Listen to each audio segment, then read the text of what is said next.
مشاهدينا أهلا بكم من جديد. حيث أقدمت جهة مجهولة على اغتيال الصحفي والإعلامي السوري ناجي الجرف في مدينة غازي عنتاب التركية. 3 مجهولين أطلقوا رصاصة استقرت في رأس الجرف الذي غادر الحياة فورا. الشهيد ناجي من مواليد مدينة السلمية في محافظة حماة، متزوج وله طفلتان، ونشط في الحراك السلمي منذ مطلع الاحتجاجات ضد نظام الأسد. أسس مجلة حنطة وترأس تحريرها، وأطلق مجلة خاصة باليافعين مؤخرا حملت اسم حنطاوي. كان له نشاطات إعلامية في مجال الأفلام الوثائقية. للمزيد حول هذا الموضوع ينضم معنا رئيس المركز السوري للحريات الصحفية التابع لرابطة الصحفيين السوريين الصحفي حسين تشلبي. مرحبا بك سيد حسين. نبدأ من اغتيال الصحفي والإعلامي السوري ناجي الجرف. من كان وراء عملية الاغتيال هذه؟ مرحبا بكم. حقيقة يوم أسود آخر مرة على السوريين أمس وعلى الأسرة الإعلامية السورية بشكل خاص. كان عنوانه عملية الاغتيال الجبانة التي تعرض لها زميل ناجي الجرف في وضح النهار. كما ذكرتم، جهة مجهولة هي من قامت بإطلاق النار على رأس ناجي. حقيقة أنا لا زلت تحت تأثير الصدمة.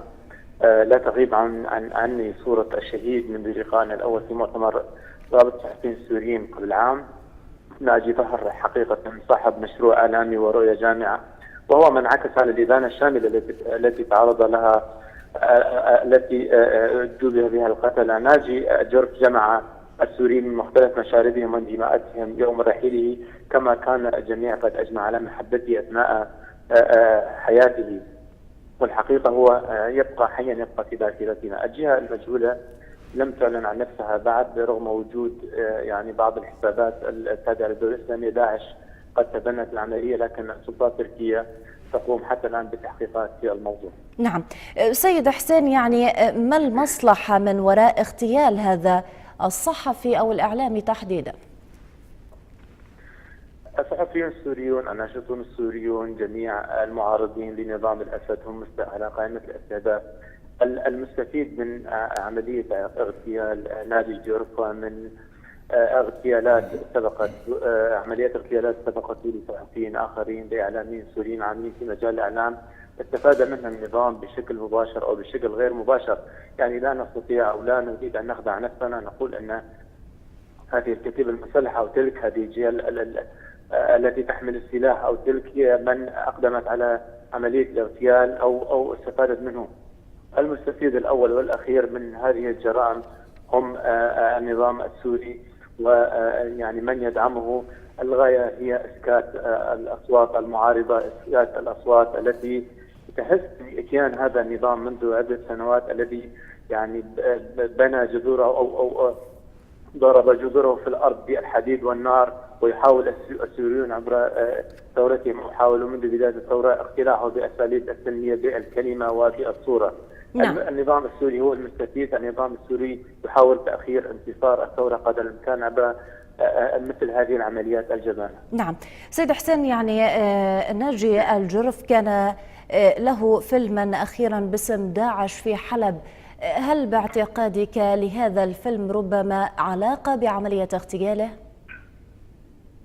ناجي الجرف كما هو معروف أو كما نحن في الأسرة الإعلامية نعرف، يتعرض منذ بعض الوقت لتهديدات. هو لم يخفي هذا الشيء.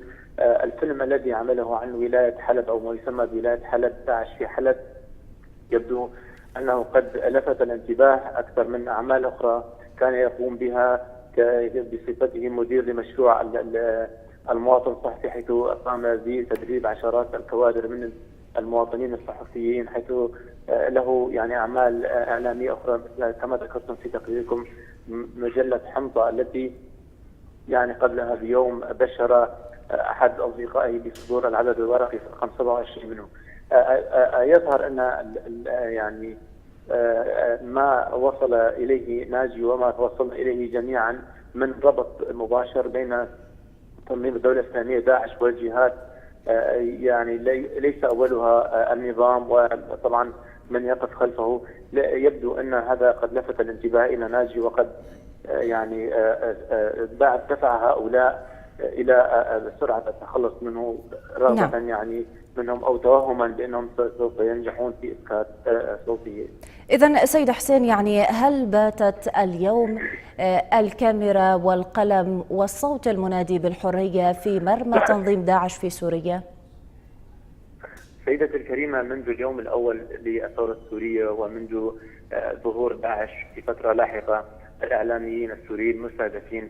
يعني الإعلام في كل مكان هو الجندي الأول في كل معركة أو عين الناس على كل المعارك التي تجري إلا في سوريا وبعض الدول الأخرى التي تشبه يعني يوجد فيها أنظمة دكتاتورية تشبه النظام السوري. هنا الإعلامي هو الضحية الأولى.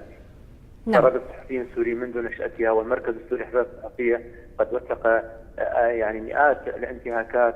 وصل عدد الإعلاميين الذين لقوا حتفهم على أيدي النظام السوري، بعضهم تحت التعذيب وبعضهم في عمليات عسكرية باستهداف بشر، بالأكثر من 315 صحفي ومواطن صحفي، بعضهم صحفيون أجانب ومعظمهم صحفيون سوريون. يعني الأرقام تتكلم أننا حقيقة